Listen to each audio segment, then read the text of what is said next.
Olá, tudo bem? Que a paz seja com todos. Este é o nosso último vídeo da nossa série sobre o OICA, né? Introdução sobre a interpretação dos textos, observação, interpretação, correlacionamento e aplicação. Então nós chegamos na última regra, na última letra do acróstico, que é a letra A. Então eu queria, antes de mais nada, agradecer a você que nos respondeu positivamente aos primeiros vídeos, que apresentou dúvidas, que cresceu buscando o conhecimento. Esse vídeo é justamente para você que realmente quer despertar para algo que você ainda não viveu no que diz respeito ao entendimento e o conhecimento das Escrituras. Esse vídeo vai ser o mais curto de todos, não temos muito por que estendê-lo.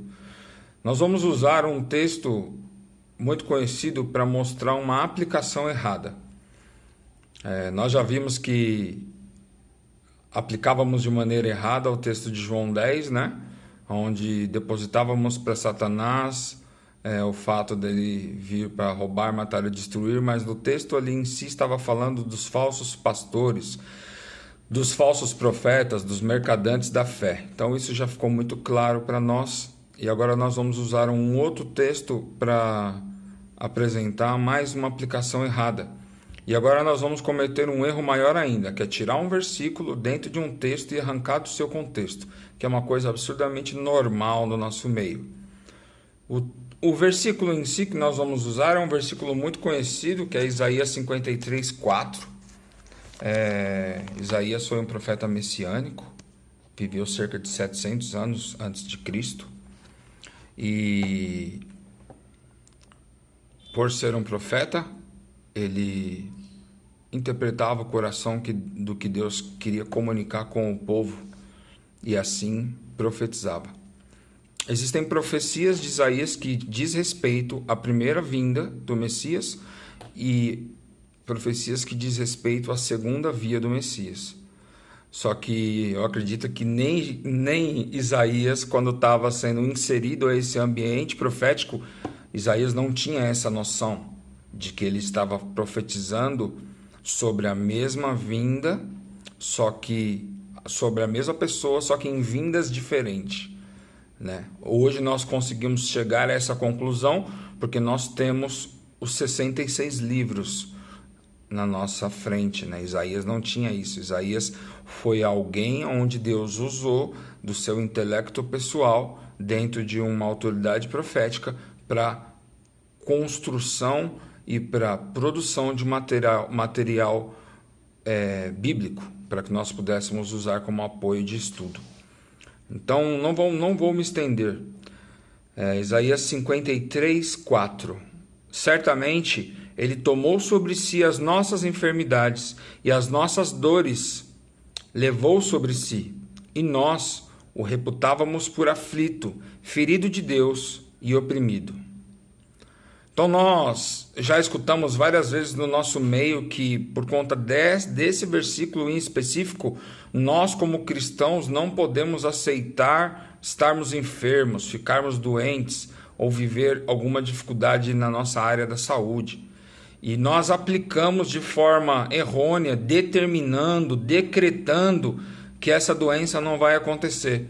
Eu não estou dizendo para que você não tenha fé, para que você não possa ser curado, não é isso, basta você ver o vídeo anterior a esse que eu subi há poucos minutos atrás.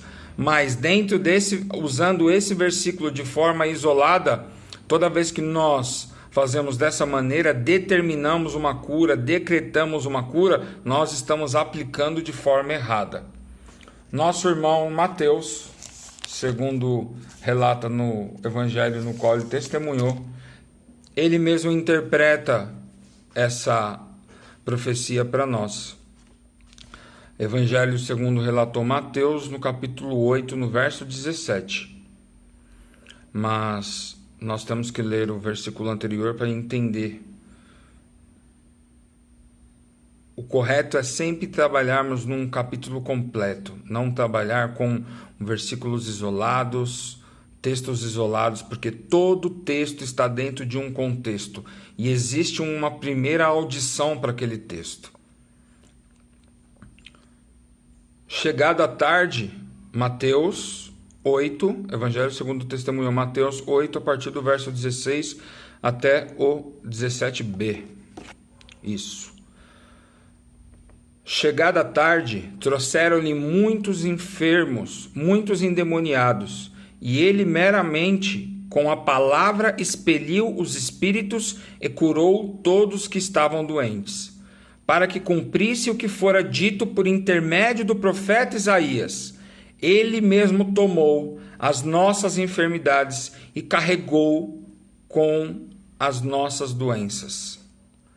Então, neste momento aqui, ele diz, para que se cumprisse o que fora profetizado pelo profeta Isaías. Então, aquela parte da profecia se cumpre aqui. Existem profecias que têm um duplo cumprimento? Essa é a pergunta que eu faço para que você pesquise.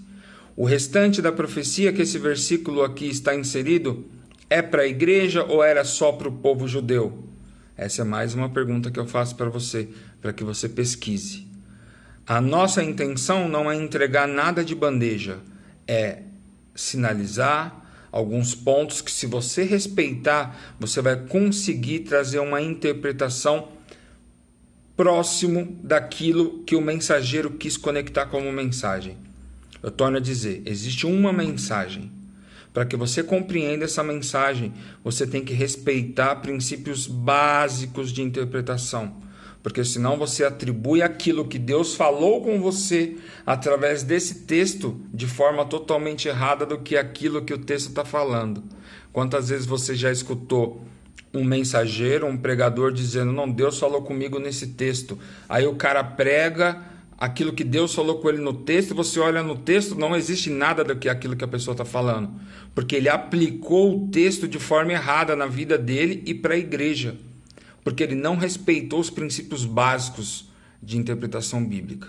Amém, irmãos? Então nós devemos sempre fazer o quê? Observar, que é entender. Você olha o que eu estou vendo, então você observa. Segundo, você deve interpretar, que é buscar o significado para as perguntas que você fez ao observar. Então, observar, interpretar, correlacionar é o que? O texto está dentro de um contexto e esse contexto está inserido dentro de uma sistemática geral, que é toda a palavra de Deus. Então, esse texto está correlacionado com outros textos, ele não segue de forma individual. Uma doutrina não é pautada num único versículo, num único texto, ela é pautada em toda a Escritura, de Gênesis a Apocalipse. E por último, tirar as aplicações de forma pessoal e para a igreja, arrancando dali princípios que nós devemos ter para que nós sejamos e venhamos a nos tornar aquilo que nós viemos ser, predestinados antes da fundação do mundo, onde o Senhor escreveu todos os seus dias. Amém? Que Deus te abençoe, que esses ensinos possam vir realmente trazer edificação. E se você gostou, curte, compartilha, deixa ali os seus comentários, que eu creio que vai ser bênção. Deus te abençoe. Vai ser bênção. Vai ser bênção, é coisa de penteca, né? Deus te abençoe. Forte abraço.